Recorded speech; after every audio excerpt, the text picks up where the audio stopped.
салом, ман Ганҷинаи Ганҷ шуморо бо мухтасари рӯйдодҳои сешанбеи 18 август ошно мекунам. шӯъбаи умури дохилии ноҳияи шаҳри Туз мегӯяд, гурӯҳе аз ҷавононро бо иттиҳоми боло кардани парчами сиёҳи монанд ба парчами гурӯҳи давлати исломӣ дар рӯи муҷассамаи Исмоили Сомонӣ дар маркази ин ноҳия боздошт карданд. навбадори шӯъба рӯзи 18 август ба радиои Озодӣ гуфт, ки дар ҳоли ҳозир бозпурсии афроди боздоштшуда идома дорад ва маълум нест, ки онҳо ин корро барои чӣ карданд. мақомоти Тоҷикистон хабарҳои марбут ба боздошти пайравони эҳтимолии гурӯҳи давлати исломӣ дар кишварро аксаран пинҳон мекунанд ва ё баъд аз гузашти муддате дар телевизионҳои давлатӣ нишон медиҳанд. рафтани бештар аз 500 нафар аз шаҳрвандони Тоҷикистон ба Сурияву Ироқ ва пайвастани теъдоди зиёди онҳо ба сафи гурӯҳи давлати исломӣ мақомоти Тоҷикистонро водор кард тарғиботи густардаеро алайҳи ин гурӯҳи даҳшатафкан ба роҳ монад, ки идеологияи ифротӣ ва бо қатлу куштори бераҳмонаи мардуми ғайримусулмон шинохта шудааст. Ричард Ҳоугланд, дипломати баландпояи амрикоӣ ва собиқ сафири Иёлоти Муттаҳидаи Амрико дар Тоҷикистон, ки ахиран аз кишварҳои Осиёи марказӣ зиёрат кардааст, дар мусоҳиба бо бахши узбакии телевизиони Садои Амрико гуфт, ки хатари гурӯҳи давлати исломиро набояд нодида гирифт. вале айни замон Ҳоугланд ба суоли хабарнигор Навбаҳор Имомова чунин посух дод: мо бояд хатари Даиш ё гурӯҳи давлатии исломиро ҷиддӣ бигирем, чун хатари навест, ки на танҳо ба мо, балки ба кишварҳои зиёд дар саросари олам таҳдид мекунад. омилҳое вуҷуд дорад, ки бояд нигарон бошем, чунки теъдоде аз шаҳрвандони кишварҳои Осиёи марказӣ ба Сурия рафта барои гурӯҳи давлати исломӣ меҷанганд. дар ниҳоят онҳо ба кишварҳояшон бармегарданд.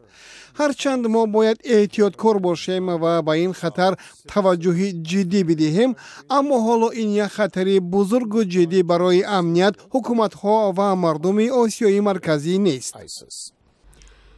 Ҳоугланд, ки 2 соли ахир вазифаи ёвари муовини котиби давлатии Иёлоти Муттаҳидаи Амрико дар умури Осиёи ҷанубиву марказиро бар уҳда дошт, тасмим гирифтааст ба ҳамин зудиҳо кори давлатиро канор гузорад. вазирони адлияи кишварҳои узви созмони ҳамкориҳои Шанхай дар душанбе ҷамъ омаданд ва масоили ҳамкориҳо ва таъмини волоияти қонун дар кишварҳои узвро баррасӣ мекунанд.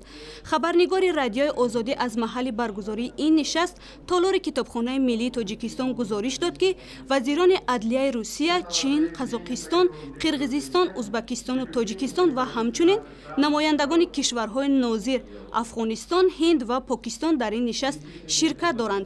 баррасии дурнамои ҳамкориҳо миёни вазоратҳои адлияи кишварҳои созмони ҳамкориҳои Шанхай ва таъмини волоияти қонун, ҳамоҳангӣ дар қонунгузориҳои кишварҳои узв аз масоили матруҳа дар нишасти душанбе аст. рӯзи 18 август, ки ба зодрӯзи Абуалӣ ибни Сино рост меояд, дар Тоҷикистон ҳамчун рӯзи табиб ҷашн гирифта мешавад. ба ин муносибат дар Вазорати ҳифзи тандурустӣ ҳамоиши бузурге барпо шуд. дар ин ҳамоиш вазири ҳифзи тандурустии Тоҷикистон Нусратулло Салимзода пеш аз ҳама ба табибони ҷавон муроҷиат карда, аз онҳо хост, ки дар иҷрои корашон масъулиятро эҳсос кунанд. додгоҳи ноҳияи Исмоили Сомонии шаҳри Душанбе рӯзи 18 август Аминҷон Гулмуродзода, корманди маркази таҳқиқотии журналистии Тоҷикистон ва писари марҳум Пайванди Гулмурод, декани собиқи факултети журналистикаи Донишгоҳи Миллиро бо ҷурми сохтакории ҳуҷҷат 2 сол аз озодӣ маҳрум кард. Гулмуродзода баъд аз эълони ҳукмаш дар толори додгоҳ ба ҳабс гирифта шуд. дар арафаи муҳокима Аминҷон Гулмуродзода итминон дошт, ки додгоҳ бегуноҳиашро собит мекунад.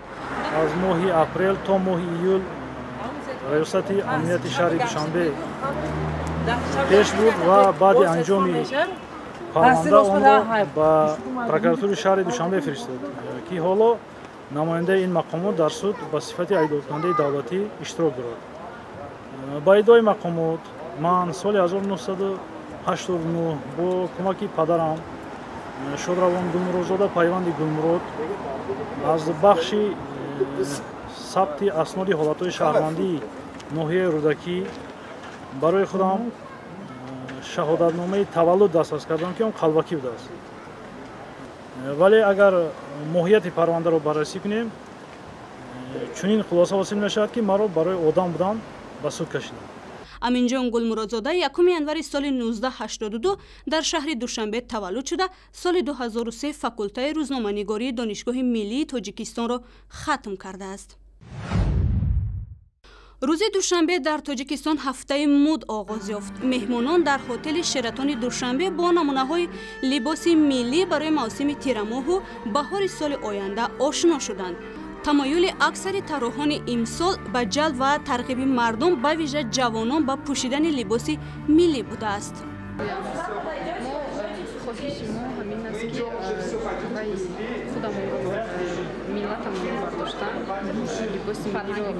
фарҳанги миллиро бардоштан, либосҳои миллиро намоиш додан, боз ба давлатҳои дигар ҳам муаррифӣ кардан.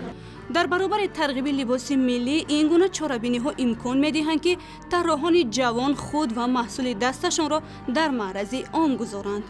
ва ҳадафи асосии гузарондани чунин чорабинӣ дар он аст, ки дар байни ҷавонон ва дарёфт намудани истеъдодҳои ҷавон ва тарроҳоне, ки масалан барои дар саҳнаҳо намоиш додани либосҳои худ ниёз ба кӯмак доранд.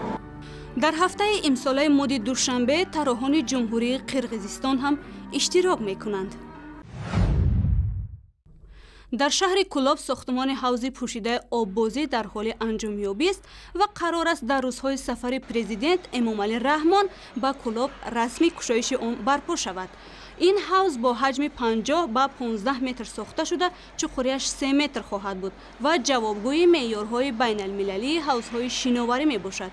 ба гуфтаи мақомот, ин ҳавз дар оянда на танҳо маҳалли баргузории сабқатҳои варзишии сатҳи ҷумҳуриявиву байналмилалӣ, балки макони дӯстдоштаи фароғати сокинони тамоми гӯшаҳои ҷумҳурӣ хоҳад шуд.